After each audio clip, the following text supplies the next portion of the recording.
మరో breaking news చూస్తున్నాం. గుంటూరు జిల్లా తెనాలిలో ఆటో డ్రైవర్ పై బ్లేడ్ దాడి సంచలనంగా మారింది. కోపల్లె గుడివాడ కటేవరం మార్గ మధ్యలో రాత్రి అశోక్ కుమార్ ఆటోలో ప్రయాణికుడిగా ఎక్కిన వ్యక్తి దాడికి తెగబడ్డాడు. అశోక్ కుమార్ ఆటో ఆపగానే బ్లేడ్తో గొంతు కోసి అతని వద్ద ఉన్న 11,000 రూపాయలను లాక్కుని దున్నగుడు పరారయ్యాడు. గాయపడిన అశోక్ కుమార్ స్నేహితుడికి ఫోన్ చేసి అతని సాయంతో తెనాలి ఆసుపత్రికి చికిత్స తీసుకున్నాడు. బాధితుడి ఫిర్యాదు మేరకు పోలీసులు కేసు నమోదు చేసి దర్యాప్తు చేస్తున్నారు. సీఎం కాలనీలో ఉంటాడు. అతనికి ఇలా జరిగిందని చెప్పి వాళ్ళ ఫ్రెండ్ ఫోన్ చేసి చెప్పడంతో నేను ఎదురు వెళ్ళాను. వెళ్తుంటే ఆటోలో అన్నయ్య వస్తున్నాడు. నేను ఎదురు బండి ఆపేసి వెంటనే చూడంగానే తనకి గొంతు కాడ చేతి దగ్గర బాగా తగ్గడం జరిగింది. అది చూసి వెంటనే ఆపేసేసి ఆటో నేను తీసుకొని అన్నని ఆటోలో ఎక్కించుకొని గోండా హాస్పిటల్ తీసుకొచ్చాను. వస్తుంటే దారిలో అడిగితే ఏం జరిగిందన్న అంటే డ్వాక్రా డబ్బులు కడదామని వెళ్తుంటే ఎవరో దుండగులు దారిలో ఆపి ఆటో కావాలని వస్తూ ఆపేసి వెంటనే చెయ్యి గొంతు కోసి డబ్బులు తీసుకొని వెళ్ళడం జరిగింది. ఇంకా వెంటనే నేను అన్నని ఎక్కించుకొని తెనాలి గోండా హాస్పిటల్ తీసుకొచ్చాను. ఇక్కడ తీసుకొచ్చాక ట్రీట్మెంట్ జరుగుతూ ఉంది. అన్నయ్య తెనాలి నుంచి కోపల గుడివాడ రైట్ బ్రేకింగ్ న్యూస్ చూస్తున్నాం. గుంటూరు జిల్లా తెనాలిలో ఆటో డ్రైవర్ పై బ్లేడ్ దాడి సంచలనంగా మారింది.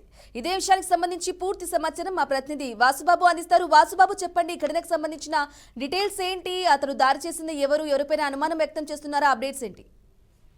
రైట్ బ్రాహ్మణి తెనాలిలో ఆటో డ్రైవర్ పై దాడి చేసిన ఘటన ఆలస్యంగా వెలుగులోకి వచ్చింది. కోడేపల్లి గుడివాడ గన్నవరం మార్గంలో రాత్రి అశోక్ కుమార్ ఆటో నడుపుతుండగా అతని ప్రయాణికుడి ఆపి అతనిపై ఎవరు లేని సమయం చూసుకొని ఆటో డ్రైవర్ పై దాడి చేయడం వెలుగులోకి వచ్చింది. ఈ డ్రైవర్ పై దాడి చేసిన ఘటనలో అతని వద్ద నుండి 11,000 రూపాయల నగదును తీసుకొని దుండగుడు అయితే పరారైతున్నగా తెలుస్తుంది. ప్రయాణికుడిలా ఆటో ఆపి ఎవరూ లేని టైం చూసుకొని ఆటో డ్రైవర్ పై దాడి చేసి అతని దగ్గర ఉన్న 11,000 రూపాయలు తీసుకొని పరారైతయ్యారు. దీనికి సంబంధించి అతని దాడి ఘటనలో అతని గొంతు కూడా కోసినట్టుగా తెలుస్తుంది. అతను గొంతు కోసిన అనంతరం అశోక్ తన స్నేహితుడికి ఫోన్ చేసి అతని స్నేహితుడి సాయంతోనే తెనాలి రూరల్ హాస్పిటల్కి చేరుకున్నట్లుగా తెలుస్తుంది. ఈ నేపథ్యంలోనే ఈ ఘటనకు సంబంధించి తెనాలి పోలీసులు అయితే కేసును నమోదు చేసి విచారణ అయితే చేస్తున్నారు. బ్రాహ్మణి, అయితే వాసు, ప్రస్తుతం అతని పరిస్థితి ఏ విధంగా ఉంది?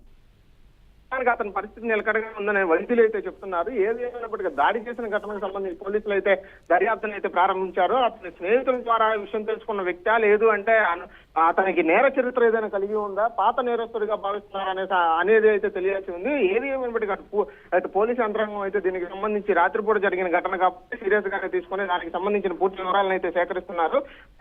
దాడికి ఎవరైతే పాల్పడ్డారో నిందితుడు ప్రస్తుతం అతను పోలీసులు అదుపులో ఉన్నట్లుగా తెలిసింది. దీనికి సంబంధించి బాధితులు ఎవరైతే ఉన్నారో అశోక్ కేవలం అతనికి ఫోన్ చేసి అతని దగ్గర అతని స్నేహితుడి సాయంతోనే గవర్నమెంట్ హాస్పిటల్ చేరుకున్నట్లుగా తెలుస్తుంది. దీనికి సంబంధించి ఇంకా పూర్తి వివరాలు అయితే తెలియాల్సి ఉంది. Brahmani, right Vasu, thank you for the updates.